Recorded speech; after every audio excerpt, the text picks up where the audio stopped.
కూటమి ప్రభుత్వం అధికారంలోకి వచ్చిన తర్వాత ముస్లింలకు ఎంతో ప్రోత్సాహం అందిస్తుందని న్యాయ మైనార్టీ వ్యవహారాల శాఖ మంత్రి ఎన్ఎండి ఫరూక్ తెలిపారు. ఉర్దూ భాషాభివృద్ధికి ముఖ్యమంత్రి నారా చంద్రబాబు నాయుడు మాత్రమే కృషి చేశారని ఆయన పేర్కొన్నారు. రాష్ట్ర ఉర్దూ అకాడమీ ఏర్పడ్డ 50 సంవత్సరాలు అయిన సందర్భంగా స్వర్ణోత్సవ కార్యక్రమం తుమ్మలపల్లి కళాక్షేత్రంలో నిర్వహించారు. ఆ కార్యక్రమానికి ముఖ్య అతిథిగా మంత్రి ఎన్ఎండి ఫరూక్ హాజరై మాట్లాడుతూ రాష్ట్రంలో ఉర్దూ భాషను అభివృద్ధి చేయడంలో పునాది మాజీ ముఖ్యమంత్రి స్వర్గీయ ఎన్టీ రామారావు పరిపాలన నుంచే ప్రారంభమైందన్నారు. ఉర్దూ అకాడమీకి తమ కూటమి ప్రభుత్వం తగినన్ని నిధులను కేటాయించిందన్నారు. ముఖ్యమంత్రి నారా చంద్రబాబు నాయుడు దేశంలో ఏ రాష్ట్రంలో లేని విధంగా ఉమ్మడి ఆంధ్రప్రదేశ్లోనే ఉర్దూ విశ్వవిద్యాలయాన్ని హైదరాబాద్లో ఏర్పాటు చేశామన్నారు. మైనార్టీల అభివృద్ధి సంక్షేమానికి బడ్జెట్లో గతంలో ఎన్నడూ కేటాయించని విధంగా కేటాయింపులు చేసిన ఘనత ముఖ్యమంత్రి చంద్రబాబుకు దక్కుతుందన్నారు. మైనార్టీల పక్షపాతిగా ముఖ్యమంత్రి చంద్రబాబు నాయుడు ముస్లింల అభ్యున్నతికి కృషి చేస్తున్నారన్నారు. అనంతరం ఉర్దూ అకాడమీ చైర్మన్ మహమ్మద్ ఫరూక్ మాట్లాడుతూ ఉర్దూ భాషకు మతంతో సంబంధం లేదన్నారు. తనను చైర్మన్గా నియమించిన ముఖ్యమంత్రి చంద్రబాబుకి సదా రుణపడి ఉంటానన్నారు. తమ హయాంలో ఉర్దూ అకాడమీని ప్రగతి పదంలో నడిపిస్తామన్నారు. అకాడమీ నూతన అధ్యాయానికి ఉద్యోగుల సహకారంతో కృషి చేస్తామన్నారు.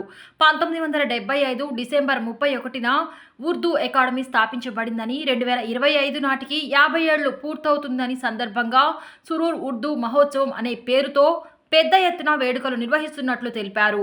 ముఖ్యమంత్రి నారా చంద్రబాబు నాయుడు ఉర్దూ అభివృద్ధికి దేశంలోనే మరెక్కడా లేని విధంగా కృషి చేస్తున్నారని కొనియాడారు. అనంతరం పార్లమెంట్ సభ్యులు కేశినేని శివనాథ్ మాట్లాడుతూ ఉర్దూ అకాడమీ అభివృద్ధికి దేశంలోనే మొదటి ఉర్దూ యూనివర్సిటీ స్థాపన చంద్రబాబు నాయుడు హయాంలోనే జరిగాయని ఆయన గుర్తు చేశారు. ఆంధ్ర రాష్ట్ర విభజన తర్వాత కర్నూలులో ఉర్దూ యూనివర్సిటీ కోసం దాదాపు 175 ఎకరాల స్థలాన్ని కేటాయించినప్పటికీ గత ప్రభుత్వం నిర్లక్ష్యం చేసిందన్నారు. ప్రస్తుత ఉర్దూ అకాడమీ చైర్మన్ షుబ్లీతో ఆయన్ను పరిచయాన్ని, దళితుల హక్కుల కోసం న్యాయం కోసం కలిసి చేసిన పోరాటాలను ఆయన గుర్తు చేసుకున్నారు. విజయవాడ నగరపాలక అభివృద్ధిలో ముస్లింల పాత్ర ఎనలేనిదని, నగరంలోని బోర్డులపై ఉర్దూ భాషకు ప్రాధాన్యత కల్పించడం సంతోషకరమని పేర్కొన్నారు. మాతృభాషను గౌరవించాలని చంద్రబాబు నాయుడు ఎప్పుడూ కోరుకుంటున్నారని, అందుకే తెలుగుతో పాటు ఉర్దూను కూడా సమానంగా గౌరవిస్తున్నారని ఆయన తెలిపారు. అనంతరం స్వచ్ఛాంధ్ర కార్పొరేషన్ చైర్మన్ కొమ్మారెడ్డి పట్టాభిరామ్ మాట్లాడుతూ మైనార్టీల కోసం 5,500 కోట్ల రూపాయల బడ్జెట్ను ముఖ్యమంత్రి నారా చంద్రబాబు నాయుడు కేటాయించారన్నారు. మసీదులకు, షాదీఖానాలకు ఈ ప్రభుత్వం పెద్ద ఎత్తున ప్రోత్సాహం అందిస్తుందన్నారు. ఉర్దూ భాషకు అసలు ప్రావీణ్యత లేదు. తెలంగాణ ఉండే కూడా తెలంగాణలో ఎక్కువగా ఉర్దూ భాష మాట్లాడేవారు ఉండే కూడా అక్కడ ఉండేవారు బాబాగా హిందూ సోదరులు ఎక్కువగా మాట్లాడేవారు. నాతో పాటు క్యాబినెట్లో ఉండేవారు చాలామంది సీనియర్ నాయకులు ఉన్నారు. మహేంద్రనాథ్ గారు కానీ, అదేవిధంగా ఎత్తి రాజారావు గారు కానీ, సుధాకర్, వీళ్ళంతా బాగా మంచి ఉర్దూ మాట్లాడి ఉర్దూ పేపర్ చదివేవాళ్ళు.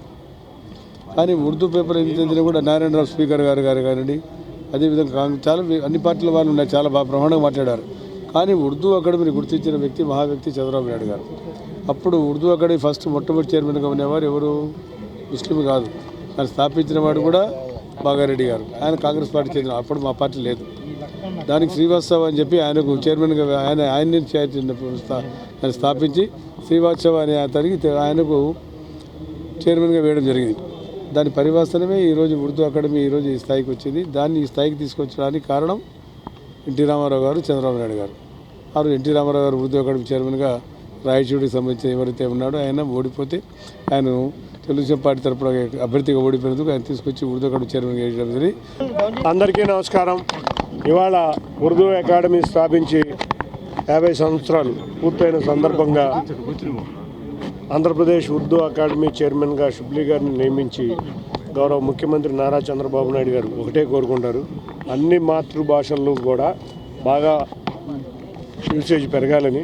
తెలుగు ఎంతోగా మాట్లాడతామో అదేవిధంగా ఉర్దూ కూడా ప్రమాణంగా ఉండాలని. వాళ్ళ ఉర్దూని ఎవరన్నా ఉర్దూలోకి తీసుకొచ్చిందంటే అది గౌరవ ముఖ్యమంత్రి నారా చంద్రబాబు నాయుడు గారు.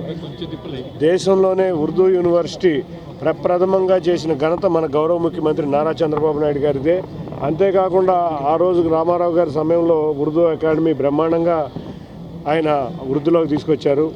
మరొకసారి గౌరవ ముఖ్యమంత్రి నారా చంద్రబాబు నాయుడు గారు రాష్ట్రం విడిపోయినాక కర్నూలులో 175 ఎకరాలు ఇచ్చి ఉర్దూ యూనివర్సిటీని స్థాపిస్తే గత ప్రభుత్వం అధికారంలోకి వచ్చి ఒక్క రూపాయి కూడా ఉర్దూ అకాడమీకి ఖర్చు పెట్టని ప్రభుత్వం ఏదన్నా ఉందంటే గత ప్రభుత్వం. మళ్ళీ మేము అధికారంలోకి రాగానే ఉర్దూ అకాడమీని మళ్ళీ వృద్ధిలోకి తీసుకొచ్చి ఎక్కడికక్కడ ఉర్దూ భాషని అభివృద్ధిలోకి తీసుకొచ్చే విధంగా షుబ్లీని తీసుకొస్తే నెల రోజుల్లోనే ఎన్నో కార్యక్రమాలు చైర్మన్ కింద చేశాడు తను. అంతేకాకుండా రేపు రాబోయే కాలంలో హైదరాబాద్లో చంద్రబాబు నాయుడు గారి చేతుల మీదుగా ఉర్దూ యూనివర్సిటీ ఎంత బ్రహ్మాండంగా ఓపెన్ అయిందో అదేవిధంగా కర్నూలులో కూడా ఓపెన్ చేస్తామని తెలియజేసుకుంటూ అందరికీ కూడా పేరు పేరున ధన్యవాదాలు తెలుపుకున్నాను. Thank you. सुरूर उर्दू महोत्सव 31 డిసెంబర్ 1975 ఏదైతే ఉర్దూ అకాడమీ స్థాపించబడిందో రేపు 2025 31 డిసెంబర్ నాటికి 50 సంవత్సరాలు పూర్తి చేసుకున్నటువంటి శుభ సందర్భంలో 27 నవంబర్న నా పేరుతో ఒక జీవో అనేది ఇవ్వడం జరిగింది ఉర్దూ అకాడమీ చైర్మన్గా. అది నేను అందరికన్నా పెద్ద ఒక బాధ్యతగా భావిస్తున్నాను. ఎందుకంటే 50 సంవత్సరాల గోల్డెన్ జూబ్లీ ఉత్సవాలను నిర్వహించేటటువంటి అవకాశం, మహత్తర అవకాశాన్ని నారా చంద్రబాబు నాయుడు గారు నాకు ఇచ్చారు. నారా చంద్రబాబు నాయుడు గారిని మేము ఉర్దూ భాష ప్రేమికులం కాదు, అందరం కూడాను పిలిచేది ఒకటే, అదేమిటంటే మొహసినే ఉర్దూ, అంటే పరోపకారి. ఉర్దూ భాషకి యావత్తు భారతదేశంలో ఎవరైనా పరోపకారి ఉన్నారంటే, ఎవరైనా అభివృద్ధి చేశారంటే ఏకైక నాయకుడు నారా చంద్రబాబు నాయుడు గారు అని చెప్పేసి ఢంకాపదంగా చెప్పగలము.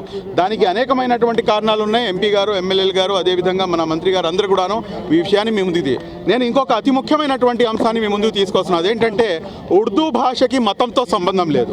మతంతో ఉర్దూ భాషకి ఏమాత్రం కూడాను సంబంధం లేదు. ఎందుకు నేను ఈ మాట అంటున్నానంటే 19 డిసెంబర్ 1927 అష్ఫాకుల్లా ఖాన్, రామ్ ప్రసాద్ బిస్మిల్ వీళ్ళు ఇద్దరు కూడాను ఉర్దూ భాష కవిత్వంలో ప్రావీణ్యం చెందినటువంటి వాళ్ళు. అటువంటి వారు ఇద్దరు కూడాను భారత స్వాతంత్ర ఉద్యమంలో వాళ్ళిద్దరిని కూడాను ఉరికంబాన్ని ఎక్కించారు. వాళ్ళిద్దరి మధ్యలో ఏర్పడినటువంటి ఏదైతే బంధం ఉందో ఆ బంధం వారిని ఏ బంధం అయితే వాళ్ళని కలిపిందో ఆ బంధమే ఉర్దూ.